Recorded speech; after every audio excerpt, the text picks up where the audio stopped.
kuanguka kwa jamii ya mwanadamu au kuinuliwa kwa jamii ya mwanadamu, kote kupo mikononi mwa Mungu. Ni Mungu ndiye anayemuinua mtu na ni Mungu ndiye anayemshusha mtu. Biblia inasema kitabu cha Yakobo sura ya 4 mstari wa 6, anasema lakini hutujalia sisi neema iliyozidi. Kwa hiyo husema Mungu huwapinga wajikuzao, bali huwapa neema wanyenyekevu. Mungu anatujalia neema iliyozidi wale ambao wanaojinyenyekeza, wale wasiokuwa na kiburi, wasiokuwa na jeuri, lakini huwapinga, huwashusha ambao sio wanyenyekevu. Tunaangalia kwenye Mwanzo sura ya 11 mstari wa 4, anasema wakasema, haya na tujenge mji na mnara na kilele chake kifike mbinguni, tujifanyie jina, ili tusipate kutawanyika usoni pa nchi yote. Walikusanyana wakasema, tujenge mnara, tujenge mji, tufike mpaka kule mbinguni. Walitaka kujinyanyua na kujiweka juu, sehemu ya juu.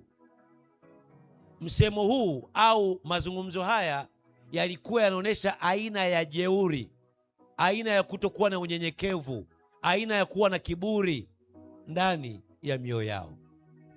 Ndiyo chanzo cha Mungu kuutawanya na kuharibu mji wa Babeli.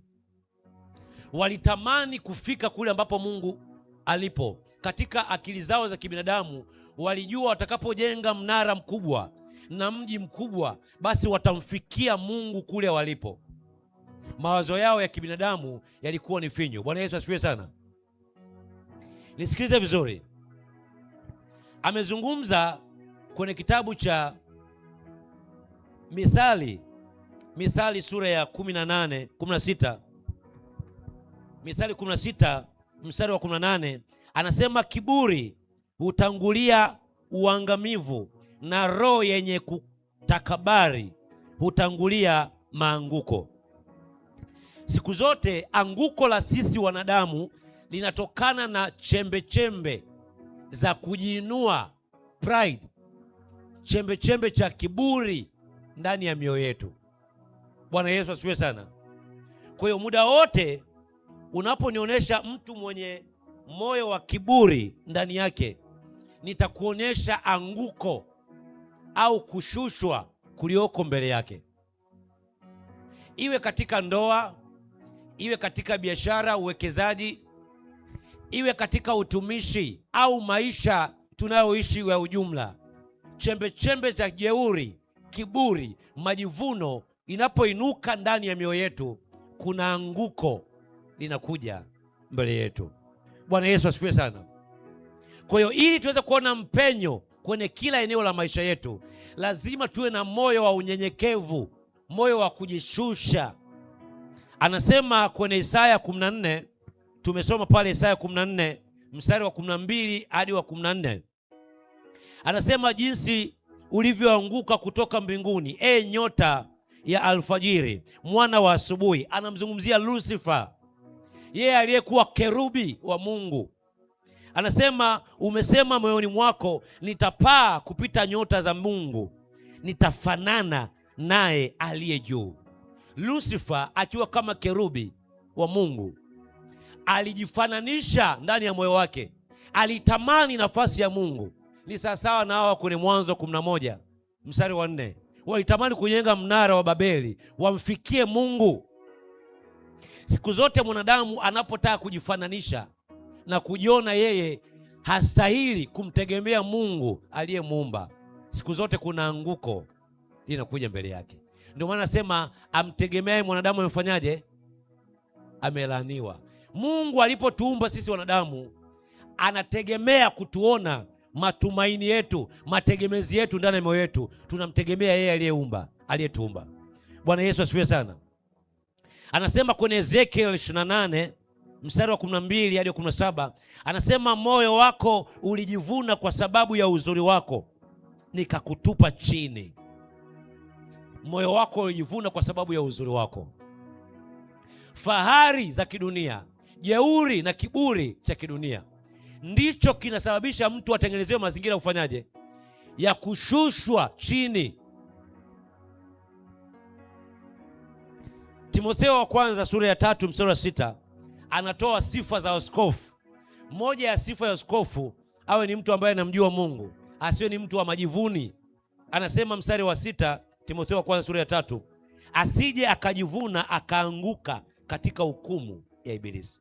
Kwa hiyo Mungu anatambua hata watumishi wa Mungu wanaoongoza kundi la watu kanisani hawapasi kuwa na moyo wa kujivuna, moyo wa ujivuni, kwa sababu kujivuna kunamwangusha mtu katika utumishi au katika huduma au kazi alionayo.